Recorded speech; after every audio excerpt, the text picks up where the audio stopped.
Skale mense, welkom by nog 'n dag in Engeland. Dis nie maandag nie en hy's ook nie dinsdag nie.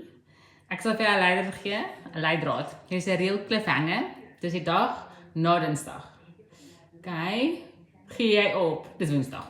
So vandag is nou nog nie so productief gewees nie. Die weer is 'n bietjie onweer, soos mense sou sê in Afrikaans, jy weet. My tannie sê dit. Mense sê dit. Nie net my tannie nie, my oom ook. My ma, familie, mense te kennisse.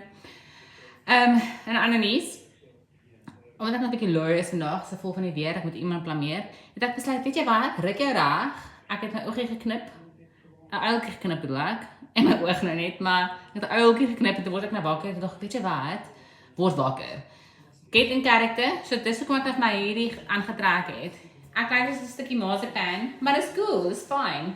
Want hierdie uiltjie gaan ek mee mop. Ek sal dalk ook sê miskien 'n bietjie mosaïek piece of art. Ek gaan daarmee gaan want dit laat my 'n bietjie fancy voel. Ek's 'n piece of art, mosaïek art. Ek dink ek gaan nog hierdie chat hê met jou. Net 'n bietjie van 'n pep talk. Myself 'n bietjie woema gee. En ek dink dit het nie gewerk nie. Nee, check. Ek dink dit het 'n bietjie gewerk. Op my senuwees. Net gaan nog 'n afterthought in dieselfde asem.